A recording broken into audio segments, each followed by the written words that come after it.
deep clean. To start off, I'm just gonna go through a couple products that we use for our kitchen cleans. Most of them can actually be found at the dollar store. This duster, which is kind of like the Norwex ones, but only $1.50.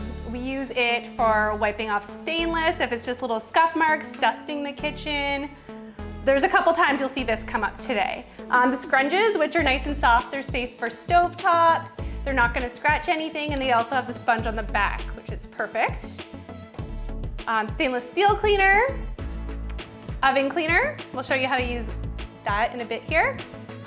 Just some multi-purpose cleaner, bleach, Windex, dish soap, which we use a lot of because it's very safe.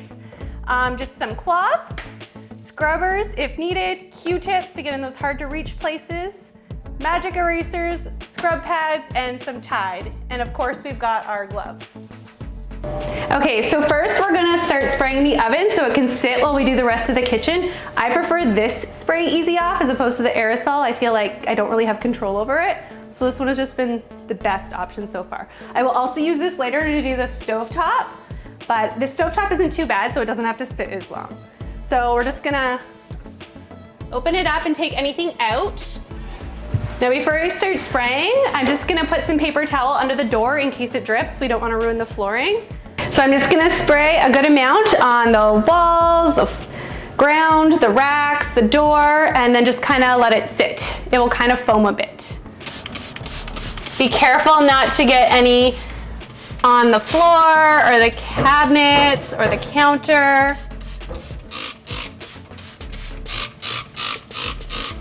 Also the ceiling.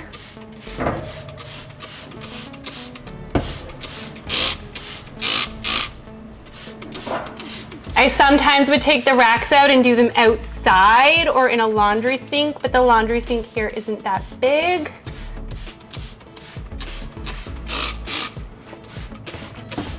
So the next thing I like to start with is the inside of the fridge, just because as we're pulling everything out, it's obviously going to go on the counters, probably bits and pieces fall on the floor. So if we get everything out and clean the fridge, then we can safely do the rest of the kitchen without backtracking and having to redo things. So what we're gonna do now is we're gonna take everything out and give it a good scrub.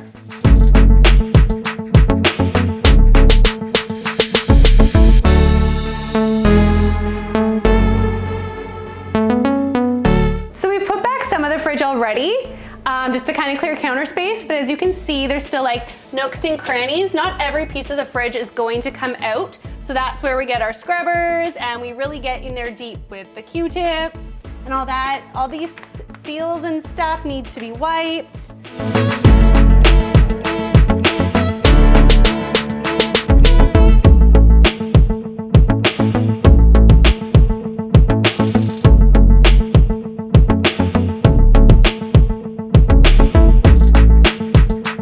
So an area we find typically on first-time cleans that a lot of owners don't think of doing is wiping the ledge of their counters as well as the underneath lip part, which is always especially bad near the dishwasher.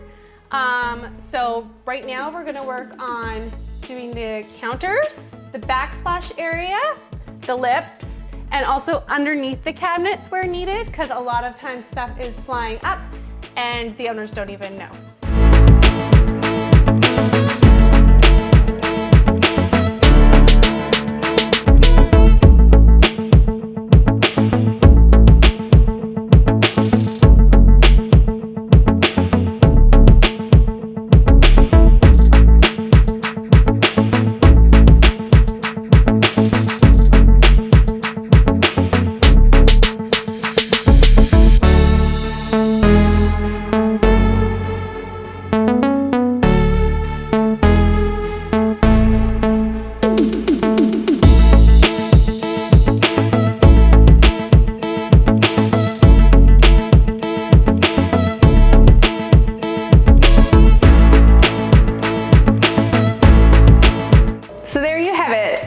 Clean and ready for Rachel to come and organize. I'm so excited for Tara to see it. I hope you learned something and are ready to go dig in and clean your kitchen.